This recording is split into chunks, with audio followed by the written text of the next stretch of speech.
Excelente por acá y por allá, ¿cómo estás? Bien, con un poquito de frío acá en Uruguay, pero bien. Ah, ok. Sí, por acá. Pues no creo que tanto, pero está haciendo frío un poco. Ah, mirá. Sí. Bueno, Bueno, bien. Así que estamos esperando que se conecte más gente. no, ya son las 6 en punto. Vamos a dar por iniciada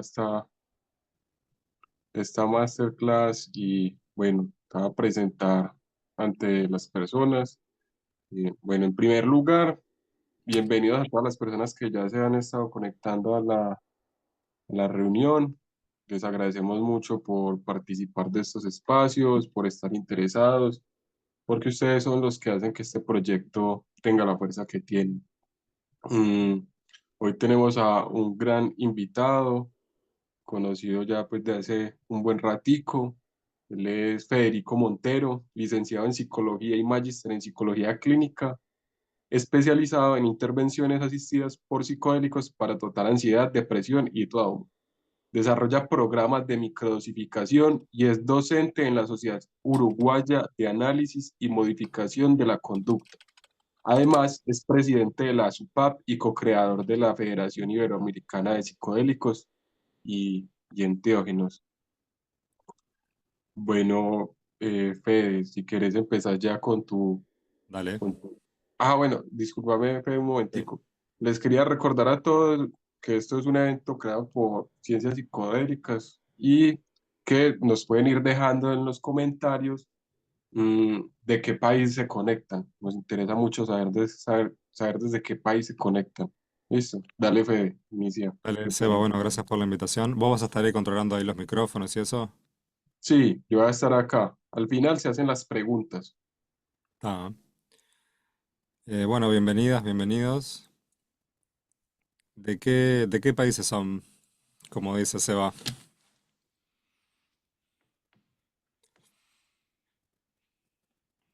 A Yo ver creo si que en hay este... alguien por ahí. Por ahora veo solamente fotos, no veo ningún ser humano atrás de la cámara. Manuela desde Medellín. Karen. Ay, bien. Bueno, más lindo ver caras. Más lindo ver movimiento. Gracias, Manuela. Argentina, México, Guadalupe. Bernardo de Uruguay. Excelente.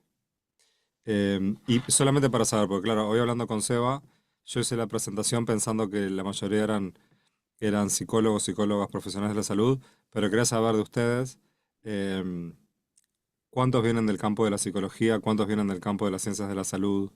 Por ejemplo, si se animan a poner capaz que levantar la mano, algún corazón o algo para saber cuántas personas. Así yo también me voy adaptando a Andrea, me voy adaptando a las necesidades. Guadalupe, psicología. Ujú. Karen también. Manuela, psicóloga. Bien. Pregrado de psicología, Juan José. Acá Argentina residiendo en Uruguay. Evelyn. Bueno, qué bueno. Psicólogo, médica y psicología transpersonal, Cristina, cultivadora, profesora de yoga, terapeuta. Bueno, así que hay una diversidad de cuestiones. Entonces, para organizarnos vamos a hacer así. Diego, psicología, Valentina Jiménez, trabajo social. Vamos a ir haciendo así. Son las 8 de la noche, acá en Uruguay. Vamos a hacer 8:04, vamos a seguir hasta 8:45, así hacemos 40 minutos y después 15 minutos si quieren hacer preguntas, reflexiones, comentarios. La idea hoy es aproximarnos, empezar a pensar en que los psicodélicos utilizados en ciertos contextos, en ciertos contextos terapéuticos, pueden ayudar a las personas a mejorar los efectos del trauma crónico en sus vidas. ¿Tá? Habitualmente las personas, cuando llegamos a psicoterapia o a consultas médicas o lo que sea, vamos con una carga determinada de sufrimiento, de malestar, y lo que se ha empezado a ver, o sea, ya se suponía hacía tiempo, ya desde Freud y lo planteaban, que la exposición a la traumatización, a los traumas, puede generar efectos adversos en la salud. Vero, desde Argentina. Entonces les voy a compartir la presentación y así empezamos.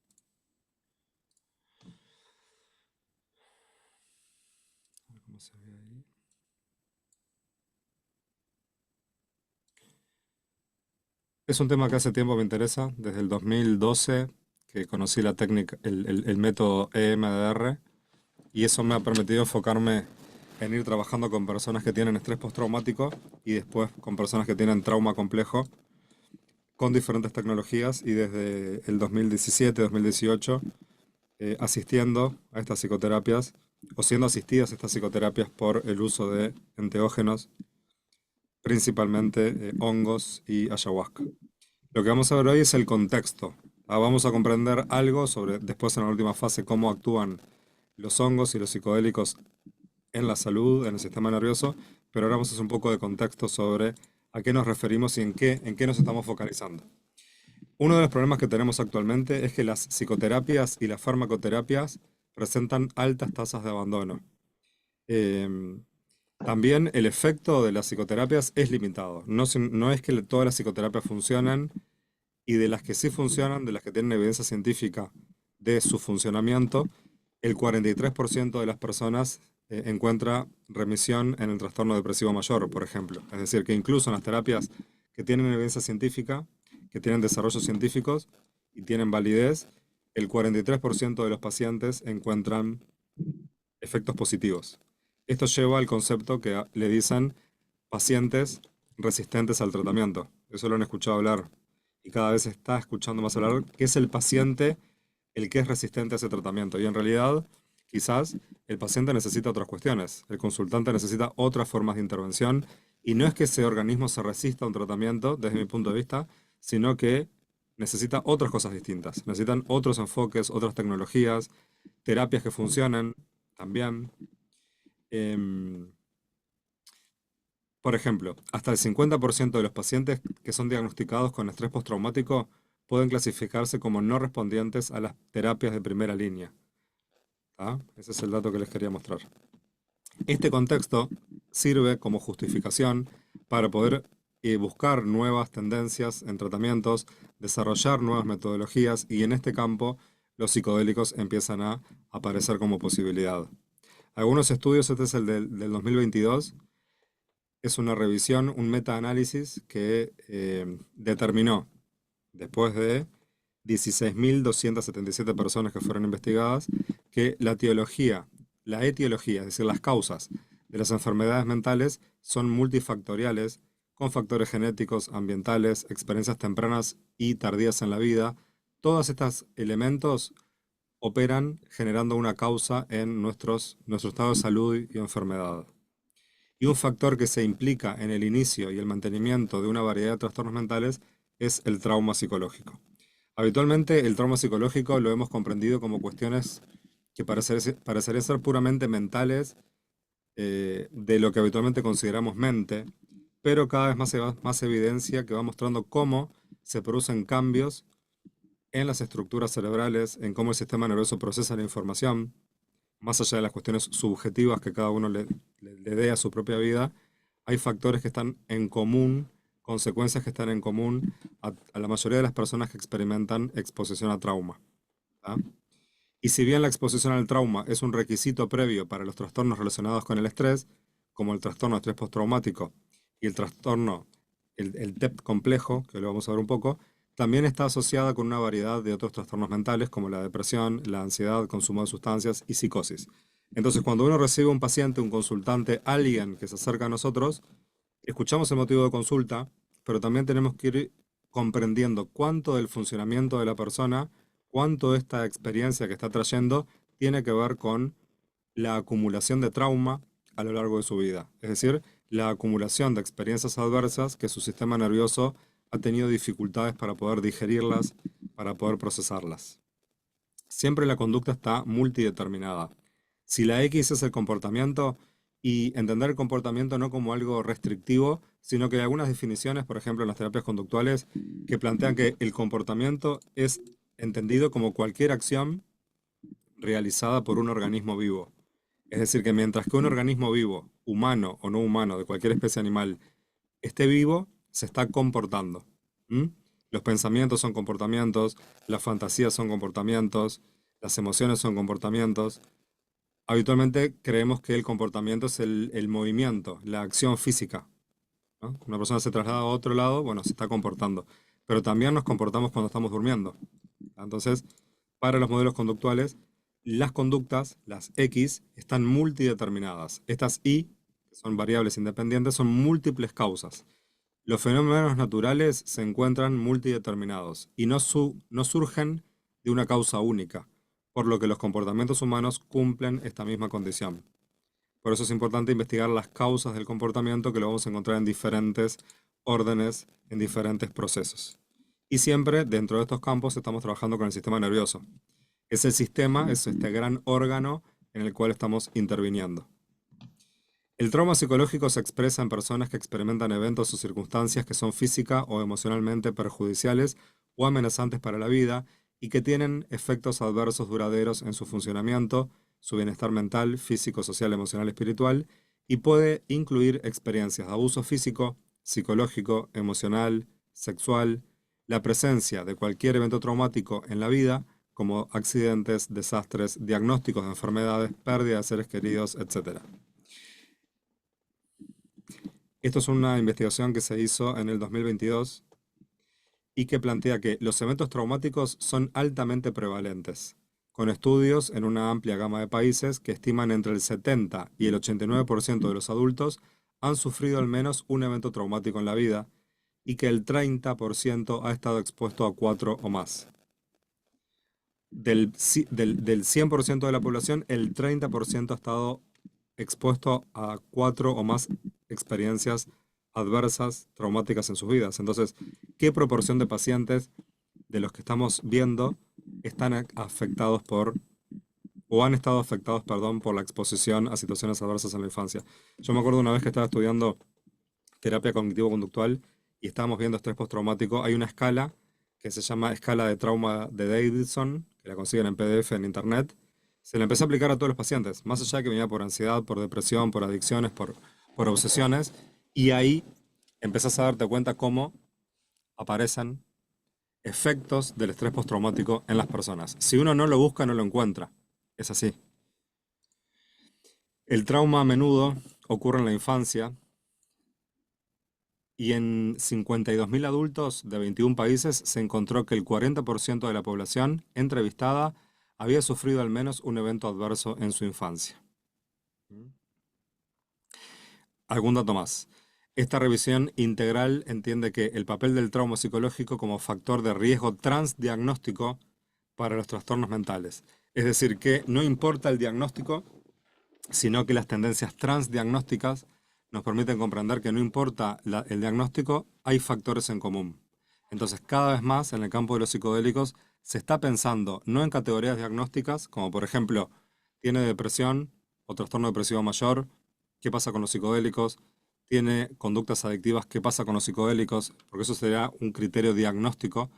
Pensar en criterios transdiagnósticos implica comprender los factores en común, los elementos en común que tienen las personas con ansiedad, con depresión, con adicciones, o sea, todos nosotros. ¿Qué hay entre nosotros que nos hacen comunes? Hoy vamos a ver eso. Y los psicodélicos vienen demostrando que intervienen, que modulan procesos que son comunes a toda la especie, incluso a otras especies animales también. Básicamente, para resumir lo que es el estrés, capaz que muchas personas ya lo vieron en sus carreras de grado, pero me gustaría profundizar un poquito.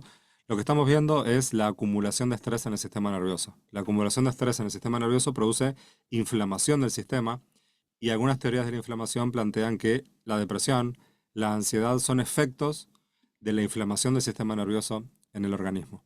Entonces, los psicodélicos, hay algunos estudios que muestran que reducen la inflamación.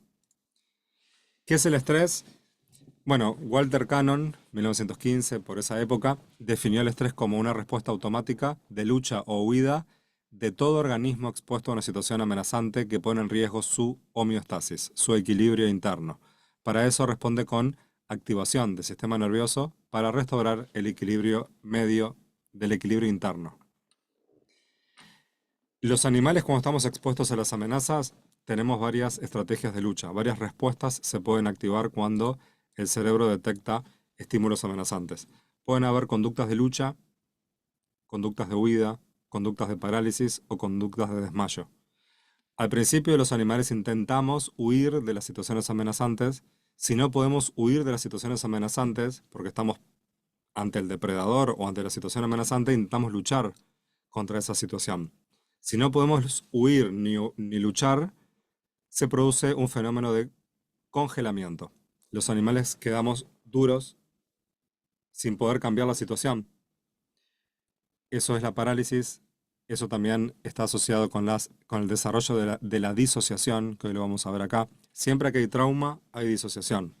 Nosotros tenemos distintos niveles de disociación en nuestra conciencia. La disociación es un espectro de tendencias disociativas. Tenemos que aprender a identificar nuestras conductas disociativas e identificarlas en los pacientes. El sistema simpático es una parte del sistema nervioso que le permite al organismo incrementar su capacidad para luchar, para huir. Y el sistema parasimpático nos permite relajarnos y descansar. Estos sistemas simpático y parasimpático están permanentemente incidiendo en nuestro comportamiento.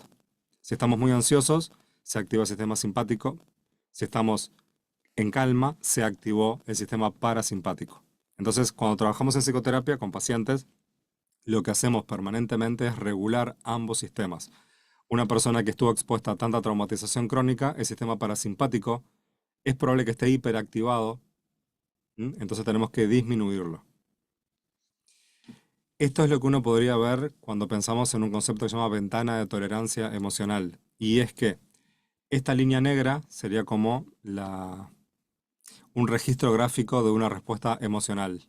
Se activó el sistema simpático, se dispara corriente eléctrica, química, las extremidades se llenan de sangre y la persona sale corriendo. Entonces, en la franja superior tenemos la activación del organismo y en la parte inferior tenemos el estado de relajación. Esto sería la experiencia emocional regulada. Una persona que tiene situaciones difíciles, pero que no se hiperactiva. Es decir, que siente ira, que siente enojo, pero no hace que ese enojo explote, pelee con los demás, rompa las cosas. Una persona que siente ira y que puede regularla se va a ver de esta manera. Una persona que tiene ansiedad y tiene mecanismos de autorregulación desarrollados va a poder sentir ansiedad, pero va a poder regularlo. Una persona que experimenta ansiedad, pero que no tiene mecanismos de regulación desarrollados, o que su sistema nervioso ha estado tan expuesto a situaciones traumáticas, situaciones adversas, esto es lo más habitual. Experiencias emocionales desreguladas, donde la hiperactivación, es decir, los puntos máximos de activación del sistema simpático, hacen que la persona esté en estado de hiperalerta, hipervigilancia. Hay un ruidito por ahí, hay un sonido y ya la persona se mueve de golpe. Y también está el estado del congelamiento. El congelamiento es un estado donde el sistema nervioso no responde. Está en estado de parálisis, hay un estado de disociación profunda controlado por el sistema parasimpático. Eso es lo que vemos en la depresión. La persona no se puede levantar de la cama. La persona está tirada en el piso, no se puede levantar. Estos estados de desregulación tienen que ver muchas veces con, bueno, cuánto daño tenemos a nuestro sistema nervioso. Ya el estrés fue investigado por algunos investigadores. El Hans Selye, fisiólogo médico austrohúngaro, investigó el estrés desde un punto de vista biológico, haciendo experimentos con ratas, les inyectaba diferentes hormonas y descubrieron que el estrés es un conjunto de reacciones fisiológicas por parte del organismo de cualquier especie ante distintos estímulos externos como internos. Se trata de una respuesta del organismo a todo tipo de demanda que se le haga. Y compone tres fases. Y es muy importante entender las tres fases porque nosotros tenemos que ver nosotros cómo estamos, en qué fases estamos y nuestros consultantes, pacientes, en qué fase de activación del estrés se encuentran. Es la fase de alarma, resistencia o agotamiento. Este síndrome general de adaptación es el que nos lleva a los trastornos mentales o nos lleva a las enfermedades de todo tipo. En un momento cuando empiezan a aparecer los estresores, el sistema nervioso intenta hacer algo con esas cosas que le genera ansiedad, estrés, preocupación. Si los estresores continúan afectando la experiencia vital, el organismo se encuentra en fase de resistencia. Y si los estresores continúan avanzando cada vez más, el organismo empieza a entrar en una fase de agotamiento. Las personas cuando consultan están entre estas dos fases, en fase de resistencia o en fase de agotamiento. Capaz que alguien viene en fase de alarma cuando tuvo una noticia fuerte, un cambio en su vida medio radical, hay algún duelo, alguna separación, puede ser fase de alarma, pero habitualmente cuando llega un trastorno persistente, recurrente en el tiempo, estamos en fases de resistencia o agotamiento. Esto no lo voy a leer ahora porque si no nos vamos a enfocar en lo otro. Entonces, ¿cómo llegamos a vivir como vivimos?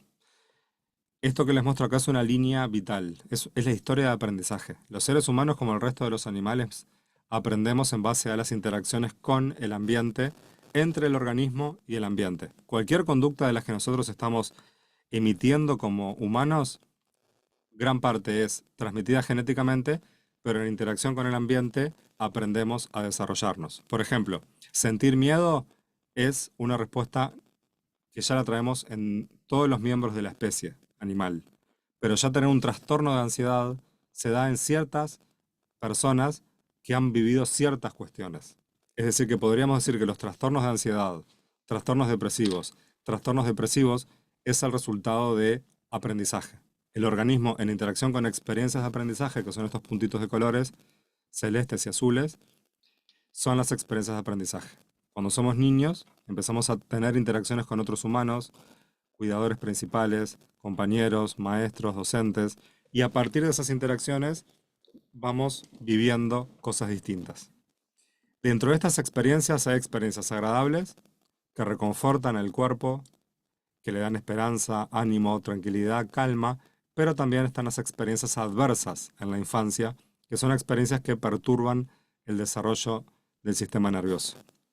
Por ejemplo, negligencia, maltrato, falta de cariño, falta de límites, vivir con padres que están desorganizados mentalmente, desequilibrados, con consumo problemático de drogas y una cantidad de experiencias adversas en la infancia. Si ustedes buscan ese concepto, cada vez más en el campo de la psicotraumatología se está hablando de la posibilidad de medir la cantidad de experiencias que tuvo esa persona y cómo eso se correlaciona con un aumento de los síntomas de estrés y de trauma. Si hacemos un corte transversal, bueno, nosotros somos, o el paciente es ese hombre más grande de negro, estamos en el presente, y estas experiencias van modelando nuestros patrones de pensamiento, las formas de pensar, se van creando sistemas de significado con respecto a quién soy yo, cómo me autopercibo, cómo percibo a los demás, al futuro, a las personas, patrones emocionales, esquemas de acción y de relación. Y habitualmente lo que se establecen son tendencias a evitar el malestar, tendencias al aislamiento, a la soledad, a la inflexibilidad. Eso genera ansiedad, depresión, adicciones.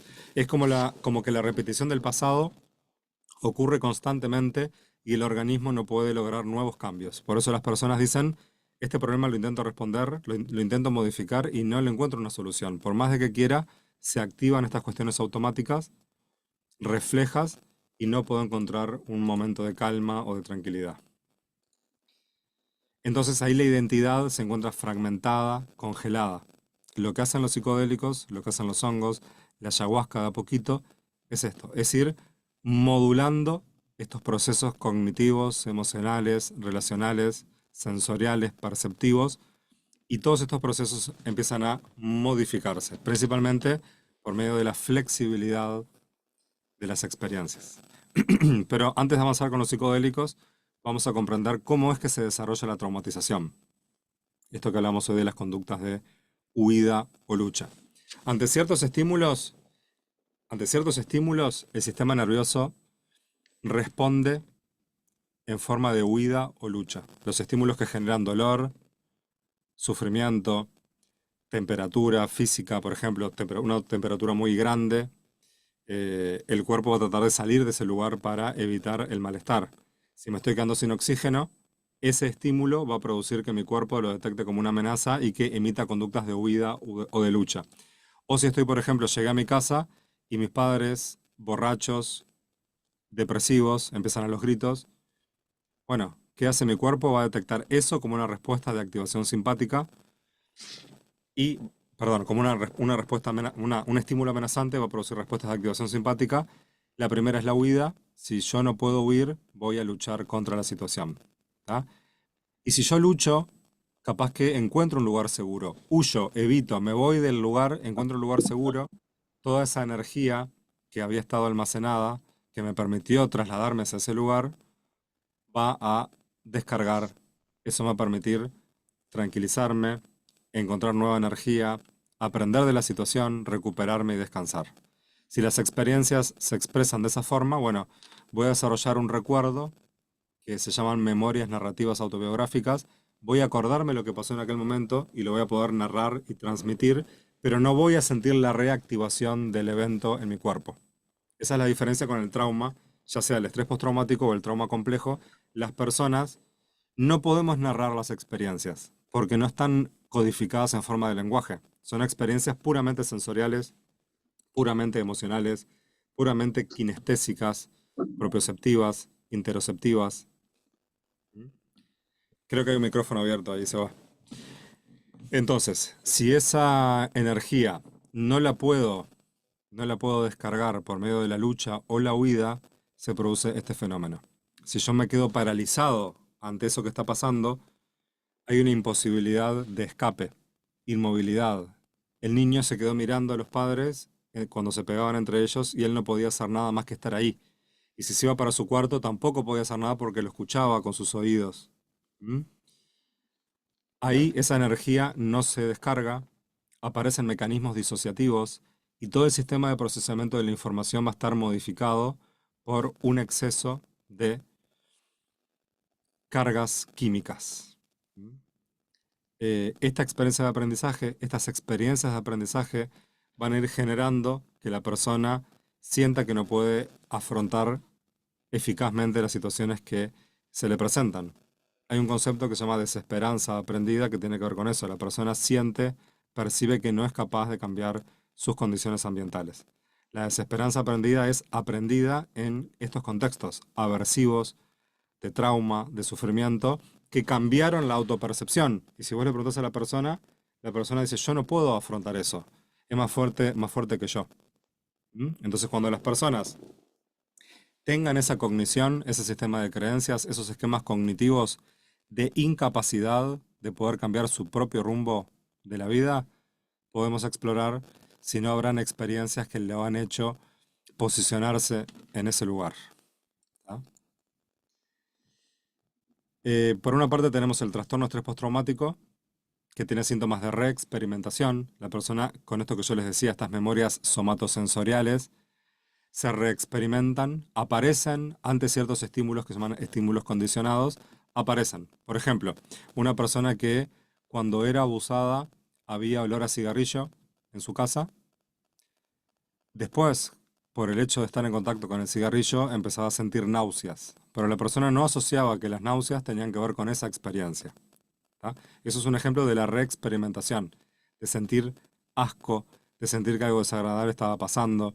También la reexperimentación puede darse en términos cognitivos y pueden aparecer imágenes, pueden aparecer sonidos, pueden aparecer voces en la cabeza. También conductas de evitación. Cuando estamos traumatizados, lo que busca el organismo es evitar el contacto con aquellos estímulos que lo pueden activar o que le pueden hacer atacar de vuelta a la persona. Y también van a generar un estado de hiperalerta, esto que decíamos hoy, el estado de hiperactivación. La persona va a estar permanentemente en estado de ansiedad. Los síntomas cognitivos son como, por ejemplo, estos, un sistema de creencias donde siente que no puede, o no es capaz, o no merece las cosas buenas, depende de que haya estado dañado. El trauma complejo es algo distinto. Es son eventos traumáticos que son crónicos. ¿Mm? La traumatización está dada porque hay una exposición a múltiples eventos traumáticos que no terminan. ¿Por qué no terminan? Porque habitualmente ocurren dentro de la casa. Son interpersonales y ocurren dentro del contexto de las relaciones de cuidado. Se supone que mi madre me tiene que cuidar, pero cuando no como, me pega. Se supone que mi padre me tiene que cuidar, pero cuando llego tarde de la escuela, me mete la cabeza abajo del agua e intenta ahogarme. Son cosas que pasan. ¿Mm? Entonces, ¿cómo hace el sistema nervioso? ¿Cómo hace ese organismo que intenta estar integrado para incorporar dos experiencias tan distintas? Una madre que se supone que me tiene que dar cariño y una madre que al mismo tiempo abusa de mí. Bueno, ahí está la disociación de la conciencia. Para sobrevivir, ese sistema nervioso tiene que fragmentarse en partes y aparecen las dos partes, esta madre buena y esta madre terrorífica. ¿Tá? A los que les gusta el psicoanálisis, por ahí se puede ir conectando un poco. Entonces, el término también describe el patrón de síntomas asociado a tales experiencias, que ahora vamos a ver cuáles son. Por ejemplo, efectos neurobiológicos del maltrato infantil.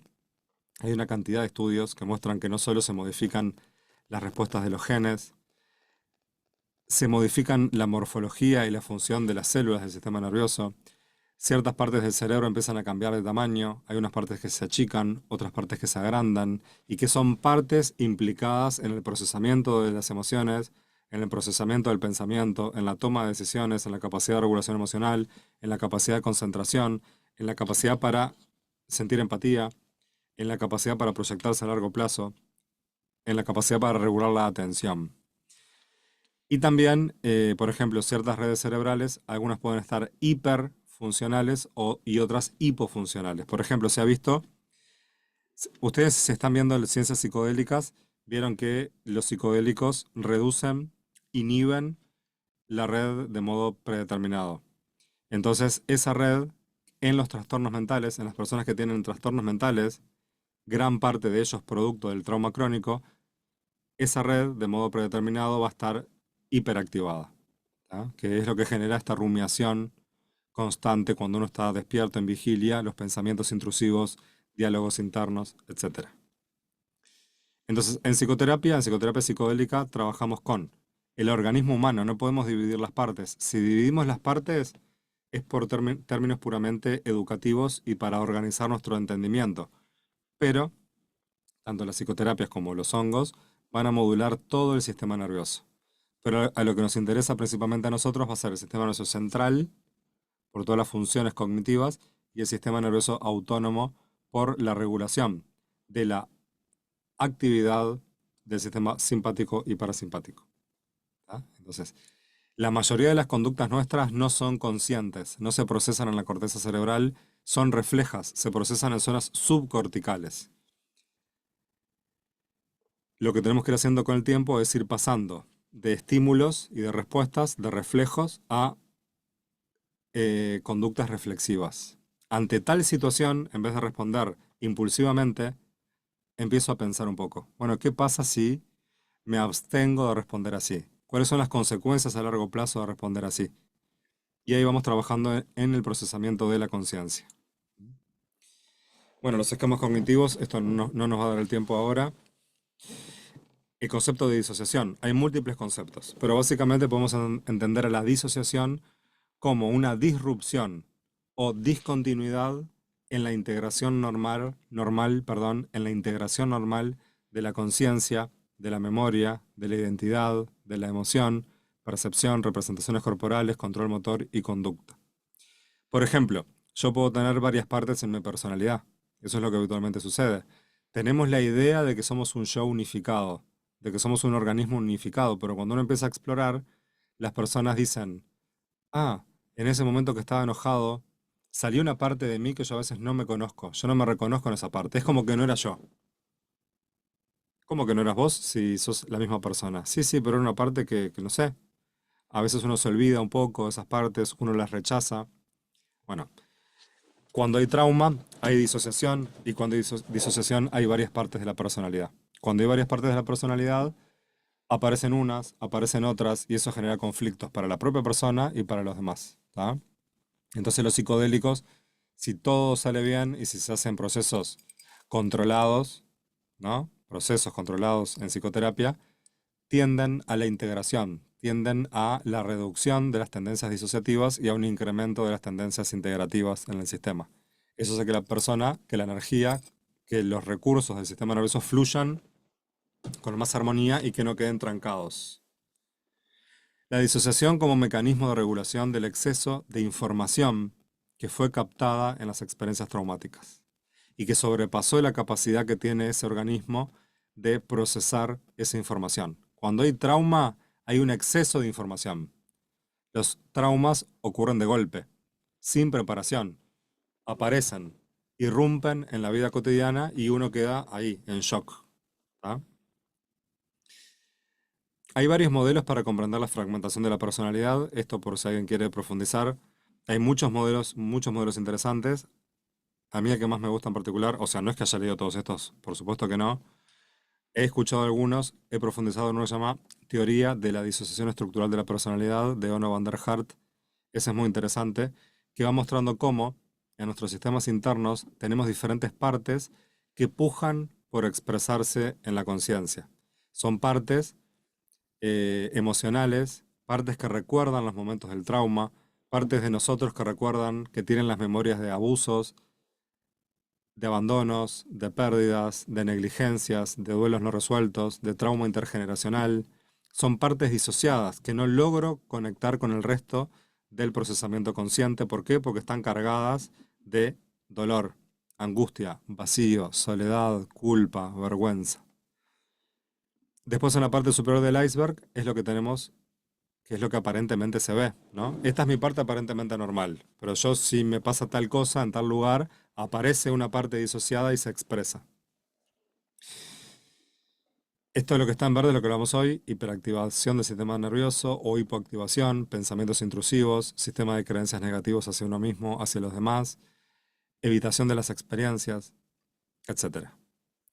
Si ustedes empiezan a ver, hay una cantidad de estudios que plantean, que investigan los efectos de los psicodélicos en el campo de la psicotraumatología. Estos son algunos, por ejemplo: potencial terapéutico de los psicodélicos en el tratamiento del TEPT, drogas psicoactivas para el manejo del estrés postraumático, eficacia de la terapia asistida por psicodélicos en el manejo del estrés postraumático, intervenciones terapéuticas del TEPT, evidencia actual sobre el papel de los psicodélicos, terapias psicodélicas en la encrucijada del trauma y el uso de sustancias, experiencias adversas infantiles y TEPT complejo.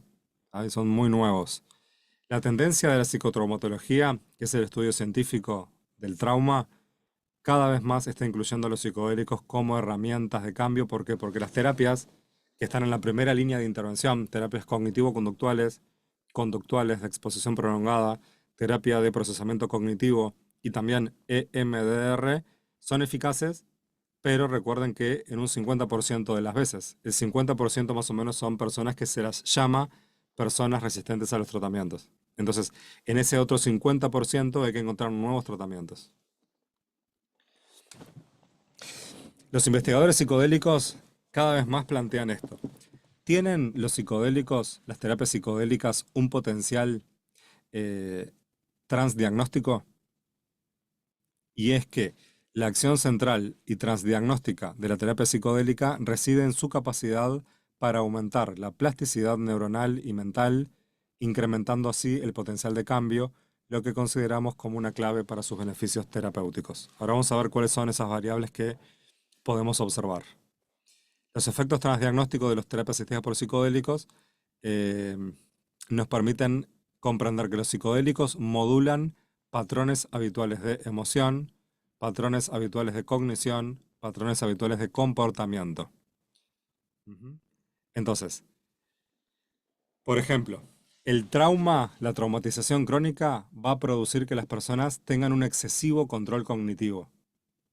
Lo que hacen los psicodélicos es reducir ese control cognitivo. En definitiva es flexibilizar, reducir el control que la corteza cerebral le impone a las sensaciones corporales. Una persona que es muy rígida va a tener un excesivo control cognitivo. Una persona que es más flexible va a tener menos control cognitivo y va a permitir que los datos sensoriales que vienen de los sentidos, es decir, que captan el mundo, tengan un peso mayor que los datos que vienen de la cognición hacia la experiencia. ¿Ah?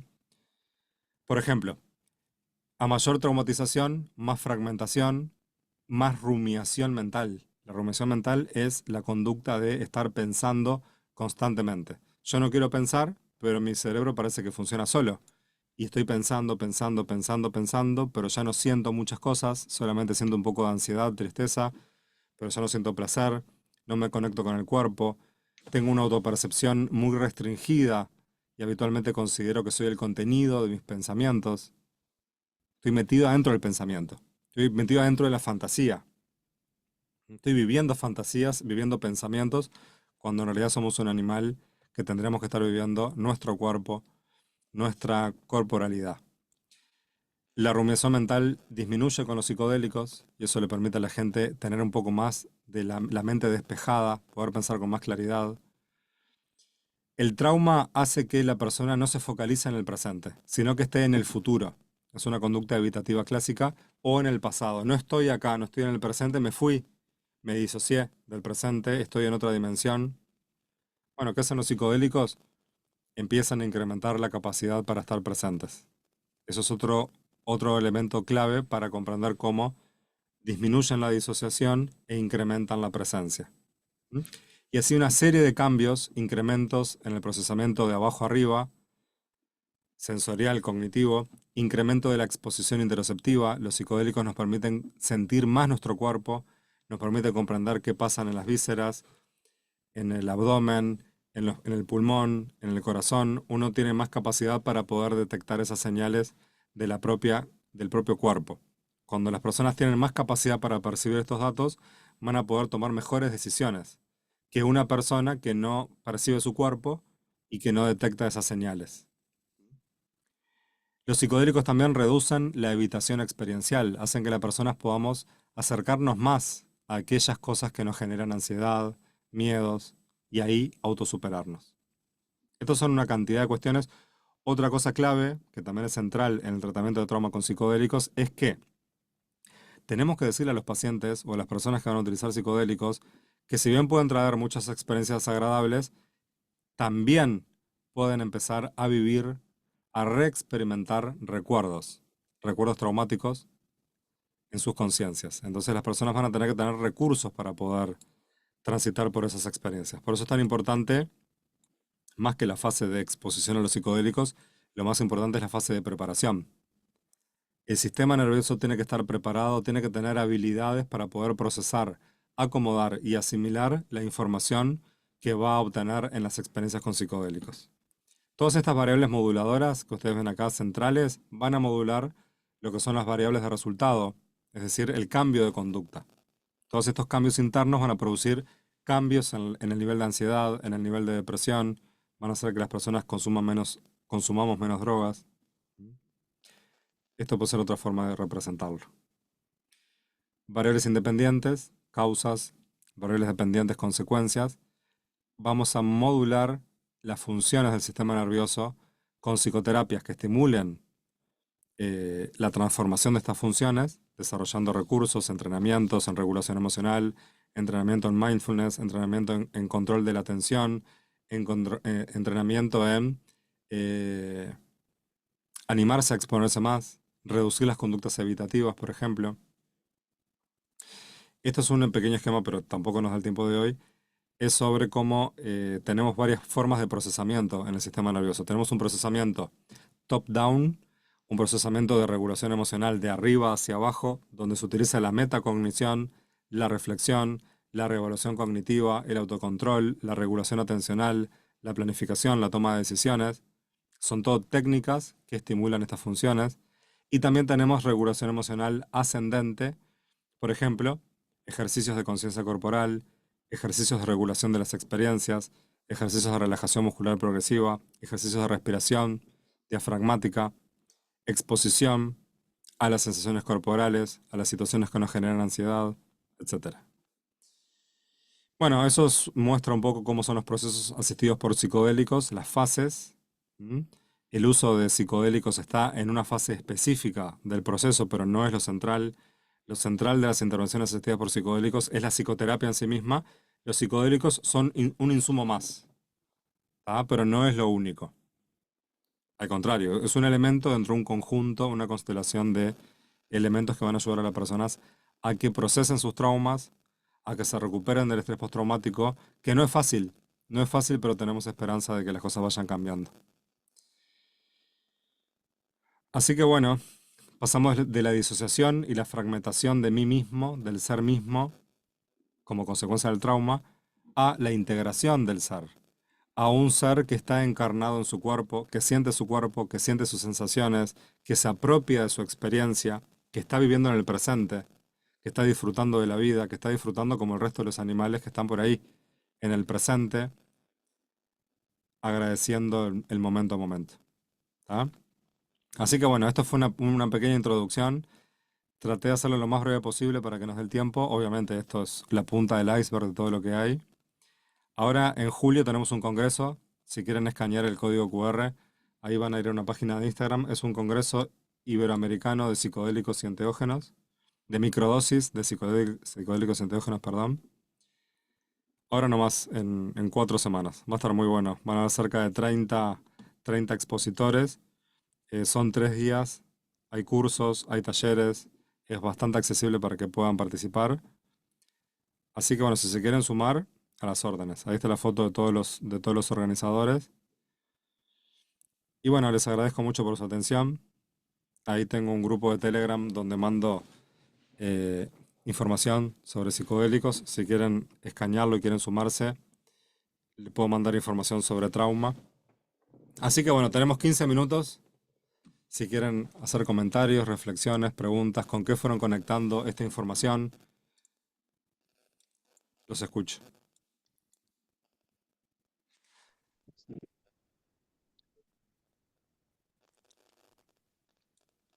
Bueno, Fede, muchísimas gracias por tu charla. Estuvo bien interesante. Eh, Rompiste todas las expectativas que tenía. Siempre las rompes en grande, Fede. Y me alegró mucho tenerte acá en este espacio. Yo quería preguntarte con respecto a, bueno, se ha notado un poco, incluso hay autores que dicen que muchas de las enfermedades mentales están asociadas al trauma, ¿cierto? A grandes traumas o pequeños traumas. Em, Tú en tu consulta, ¿qué tan común has encontrado esto y cómo ha sido de útil los psicodélicos como en tus casos Ajá. personales? Bien, gracias Eva por la pregunta. Bueno, es esto. Yo creo que uno encuentra lo que busca. Es decir, nuestro sistema de creencias, nuestros modelos mentales, nos van a permitir ver con ciertos lentes la realidad y al ver con ciertos lentes la realidad vamos a encontrar cosas que esos lentes nos permitan ver y si cambio los lentes voy a ver otras cosas distintas. Por eso es tan importante profundizar en el campo del trauma, porque el trauma es tan común, nosotros como terapeutas estamos tan traumatizados en rehabilitación, ¿no? Si uno hace psicoterapia, etcétera, usa psicodélicos, se va ordenando, se va rehabilitando de a poco, va estando mejor, pero muchas veces es muy difícil de autopercibirse traumatizado. Uno no quiere estar en ese lugar. Ese lugar genera culpa, vergüenza. No es mío, le pasó a otros. ¿Ah? Son otros los que están traumatizados. Son otros los que fueron abusados. El hecho real es que, bueno, las estadísticas nos muestran, el 80% de nosotros hemos tenido al menos una situación traumática. ¿Tá? Entonces, empezar a observar a nosotros nuestro nivel de fragmentación de la personalidad. Y ayuda mucho. La comprensión del trauma ayuda a eso, a no estigmatizar, sino a comprender. Porque las personas habitualmente se sienten incomprendidas, sienten mucha vergüenza por las cosas que les pasa, sienten culpa, sienten que operan de varias formas distintas y no se comprenden a sí mismas. Y eso es lo más natural, que tengamos diferentes partes de la personalidad, que en la psicoterapia tendamos a unir esas partes, integrar esas partes. Los psicodélicos permiten hacer un trabajo con una potencia que yo no lo he visto con otros modelos de psicoterapia. O sea, yo hago la misma psicoterapia de siempre, la fui mejorando, perfeccionando con el tiempo, digamos, pero el uso de microdosis de hongos van generando las bases biológicas para el aprendizaje. Los hongos en microdosificación o la ayahuasca en microdosificación va generando que el organismo esté preparado para aprender cosas nuevas. Entonces, eso ayuda mucho a los tratamientos. Ayuda en los niveles de autopercepción, ayuda en la flexibilidad cognitiva, ayudan en la regulación emocional. Entonces, es una pregunta bastante amplia la que me estás haciendo, pero bueno, si los psicodélicos complementan el proceso, dan más esperanza, a los terapeutas también le dan más esperanza de cambio. No solamente al paciente, al terapeuta también lo ayudan a estar mejor y a hacer un mejor trabajo. Sí, Ah. Sí, sí, tienes toda la razón. Abren como el campo de herramientas que se puede tener. Bueno, sí, por aquí alguien comenta que le llamó pues mucho la atención la relación del trauma con el cuerpo Y bueno, de cierta forma crecemos muy alejados de la conciencia corporal, la intuición, los gut feeling o sentimientos viscerales. Podría decirse entonces que una vía para el tratamiento del trauma es la conexión corporal. Sí, esto que dice Manuela es así. El cuerpo es el lugar donde el trauma ha sucedido, ¿no? Es el cuerpo el que sintió el olor a humo y el ruido del fuego y la sensación de estarse quemando. Es el cuerpo el que experimentó un accidente y quedó destrozado. Es el cuerpo que fue golpeado, insultado, o sea que es el cuerpo el que experimenta todo. Por el fenómeno disociativo, la conciencia puede disociarse de los inputs corporales que van a la conciencia, a la corteza cerebral.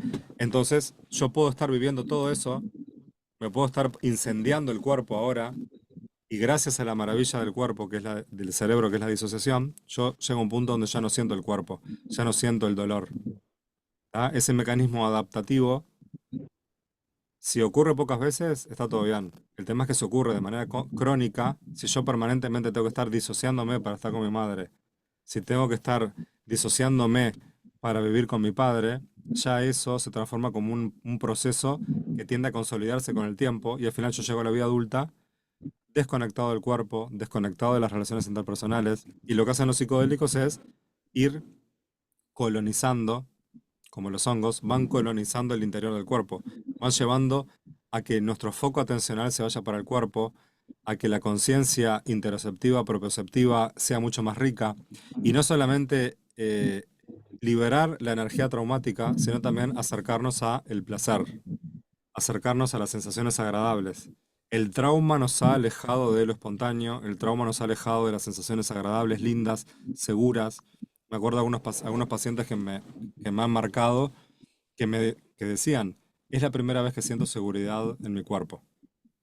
Claro, yo también me pasó. Yo cuando tomé ayahuasca la primera vez empecé a sentir seguridad en mi cuerpo después de 35 años viviendo ansioso, preocupado. Los psicodélicos van marcando esas partes del cuerpo que después se convierten en lugares seguros para poder habitar.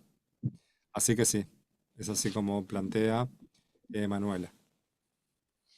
Ok, por aquí alguien pregunta, al inhibir los psicodélicos, conductas patológicas, se genera una catarsis. Em, bueno, en realidad, yo creo que esa pregunta es bastante, incluye varias cuestiones. Em, la catarsis, si lo consideramos como algún tipo de expresión emocional, eh, se producen expresiones emocionales, se producen expresiones de liberación de energía. Pero bueno, está. No es que los psicodélicos inhiban las conductas patológicas, sino que lo que hacen es modificar los procesos neurológicos, fisiológicos, para que las conductas patológicas se expresen menos. Ok, De- Después, Ezequiel dice, Fede, una vez que identificamos que un consultante tiene trauma complejo, ¿cuáles son los condimentos cruciales para preparar a esta persona por una experiencia psicodélica con macrodosis? ¿Propones algún orden en el entrenamiento de las habilidades psicológicas? Sí. Em, yo creo que lo mejor es la microdosificación, no la macrodosificación. Imagínense que las personas que tienen trauma complejo tienen un sistema nervioso que está vulnerable.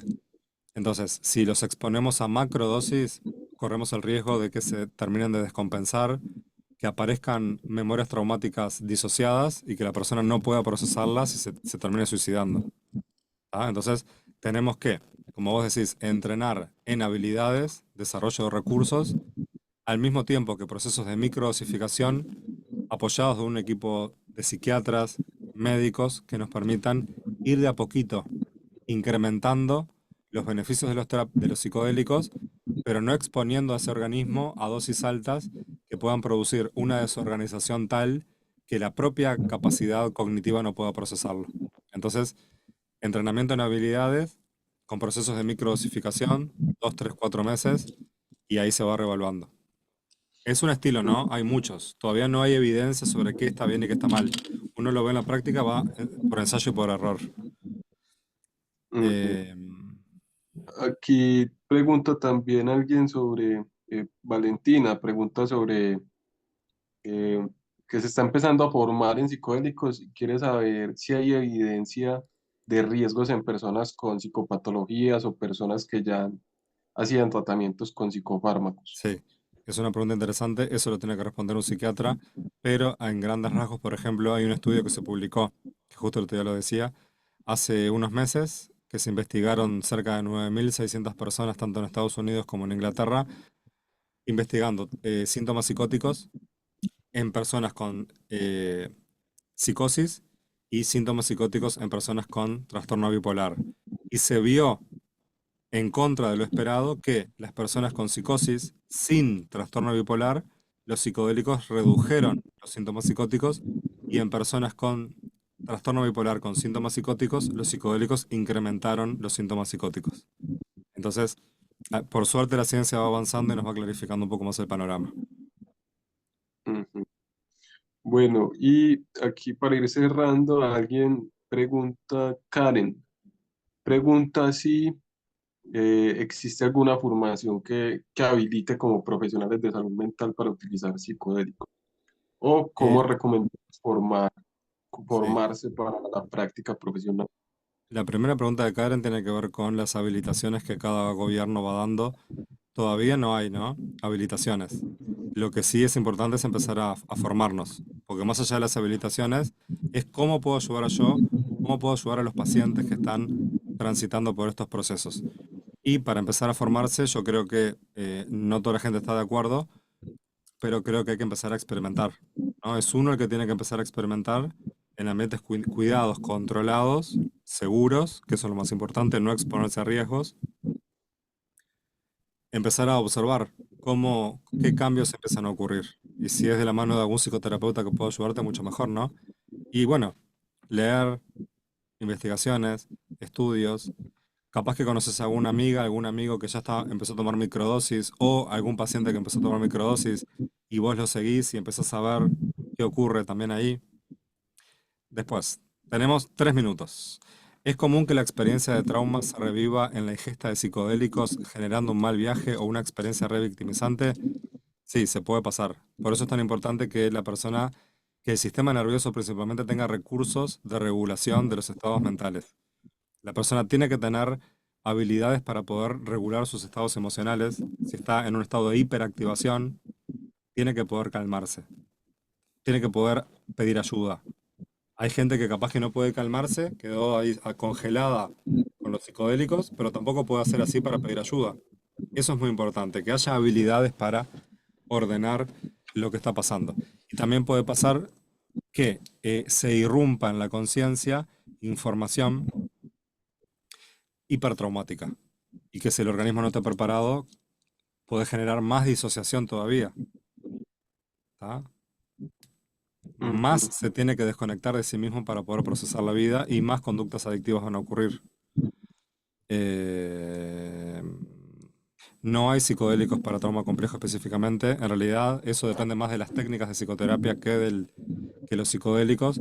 Pero los psicodélicos serotoninérgicos naturales, ayahuasca, hongos, la evidencia viene mostrando que colaboran con todo esto.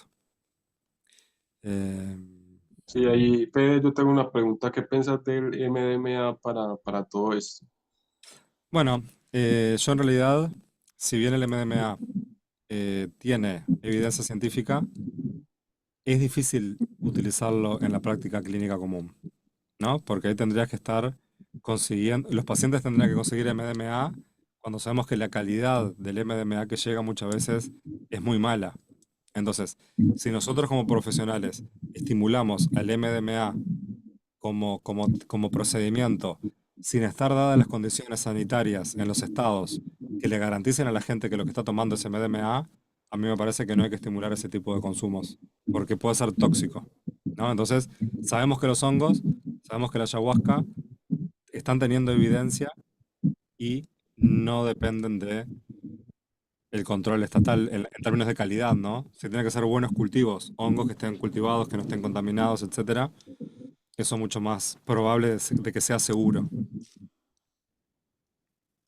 Ok, bueno, yo creo que ya es momento para darle cierre a esto, Dale, Fede. Agradecerte mucho por tu presencia en este espacio y nos estaremos viendo en otros encuentros. Les recordamos a todos los que asistieron seguirnos en @ciencias.psicodélicas y estarnos siguiendo porque vamos a seguir haciendo estas charlas semanalmente.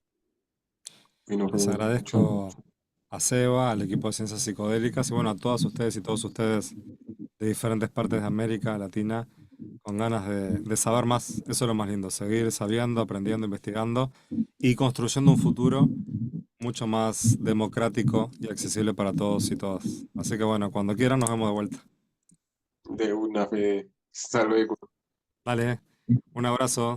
Gracias a todos. Igualmente, saludos. Chau, chau.